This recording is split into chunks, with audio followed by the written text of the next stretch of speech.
Ya kan? Udah. Yuk. Assalamualaikum warahmatullahi wabarakatuh. Di sini kami dari kelompok satu ingin mempresentasikan tugas unit proses tentang pembersihan yang beranggotakan Randy Febrian dengan NIM 1C024002, Esra Oki Nainggolan dengan NIM 1C024047, saya sendiri Wahsya Putra dengan NIM 1C024055, Agni Rizky Rahmadani dengan NIM 1C024057, Marwa Salsabila Safitri dengan NIM 1C024062, Alvina Purba dengan NIM 1C024095. Slide selanjutnya akan dibacakan oleh Esra. Baik, di sini saya akan menjelaskan apa itu pembersihan produk pangan. Nah, pembersihan produk pangan adalah suatu proses untuk menghilangkan kotoran, debu tanah, atau sisa bahan kimia, mikroorganisme maupun benda asing lainnya yang menempel pada bahan pangan dengan tujuan agar pangan menjadi lebih higienis, aman dikonsumsi, serta sesuai standar mutu.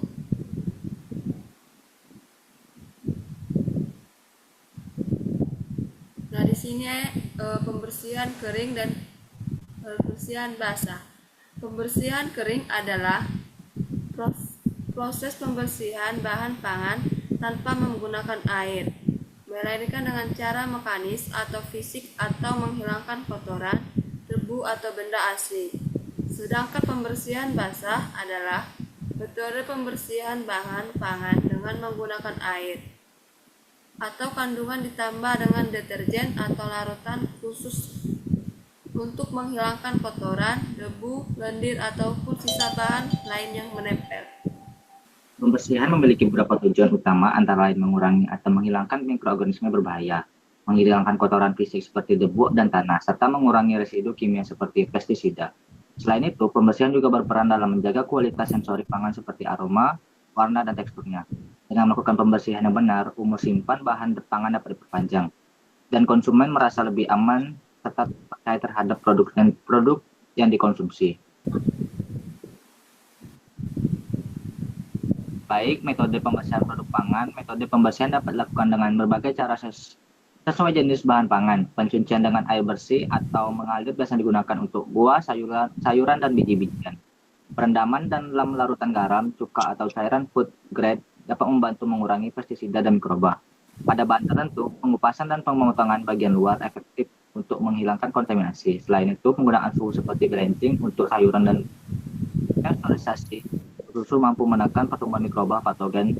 Teknologi modern juga telah digunakan seperti ozoninasi, penyerahan sinar UV, dan plasma dingin untuk meningkatkan efektivitas pembersihan tanpa merusak nilai gizi. Jenis kontaminasi pada pangan. Kontaminasi pada pangan dapat dibagi menjadi 3 kategori utama. Pertama adalah kontaminasi fisik, misalnya adanya kerikil, potongan plastik, rambut, atau debu yang menempel pada produk. Kedua adalah kontaminasi biologis, yaitu masuknya bakteri, jamur, atau virus yang dapat menimbulkan penyakit. Ketiga adalah kontaminasi kimia, seperti residu, pestisida, logam berat, atau zat aditif yang berlebihan. Ketiga jenis kontaminasi ini harus dikendalikan melalui proses pembersihan yang tepat. Faktor yang mempengaruhi keberhasilan pembersihan, keberhasilan proses pembersihan dipengaruhi oleh berbagai faktor. Kualitas air yang digunakan harus baik, bersih, dan bebas kuman agar tidak menambah kontaminasi baru. Lama pencucian juga berpengaruh terhadap jumlah kontaminan yang berhasil dihilangkan. Selain itu, jenis bahan pangan turut menentukan teknik yang digunakan. Misalnya sayuran berdaun lebih sulit dibersihkan dibanding buah berkulit tebal. Faktor lain yang tidak kalah penting adalah teknik pembersihan, baik secara manual maupun dengan mesin, serta penggunaan bahan tambahan pembersih yang aman dan sesuai regulasi. Selanjutnya akan dibacakan oleh Agni. Contoh penerapan dalam kehidupan sehari-hari. Penerapan pembersihan pangan dapat ditemukan dalam aktivitas sehari-hari. Misalnya pada buah dan sayur. Biasanya dicuci di bawah air mengalir, kemudian direndam sebentar dengan larutan garam atau cuka sebelum dikonsumsi. Daging dan ikan harus dibersihkan dari darah, lendir, dan kotoran sebelum dimasak. Pada produk susu, proses pasteurisasi dilakukan untuk memastikan produk bebas dari bakteri bahaya. Biji-bijian dan kacang juga dicuci dan disortasi sebelum diolah agar menghasilkan produk yang berkualitas. Selanjutnya, manfaat pembersihan produk pangan. Pembersihan pangan memiliki banyak manfaat yang mendukung keamanan dan kualitas makanan.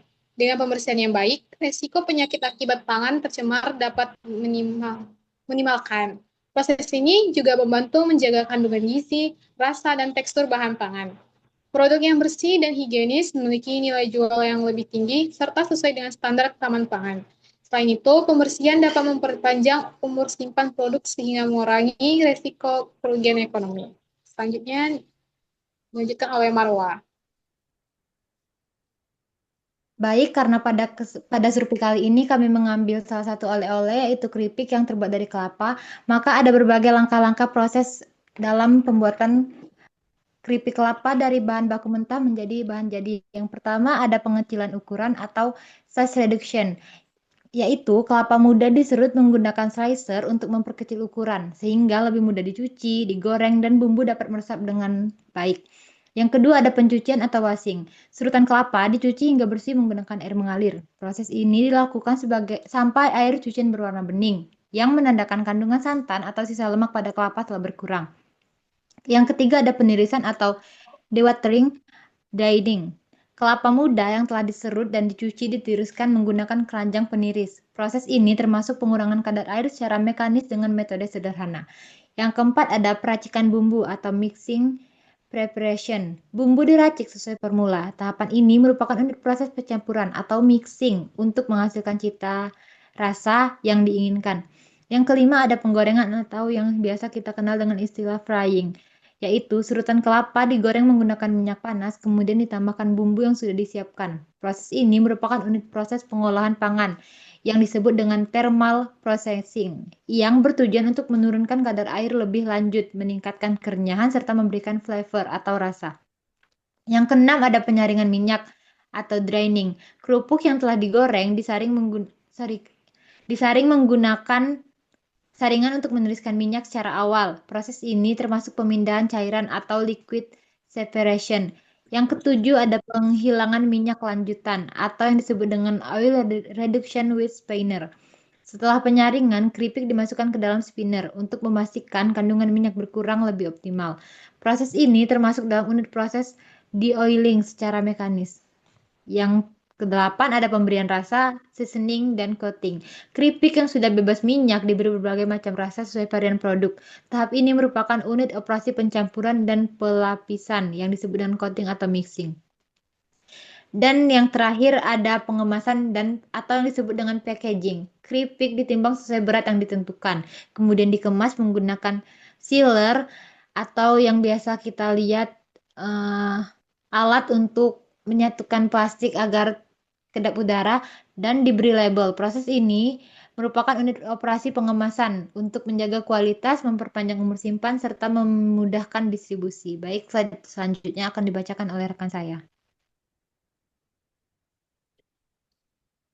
Baik, kesimpulan yang dapat kita simpulkan adalah secara keseluruhan, pembersihan produk pangan merupakan langkah krusial dalam menjaga kualitas dan keamanan makanan.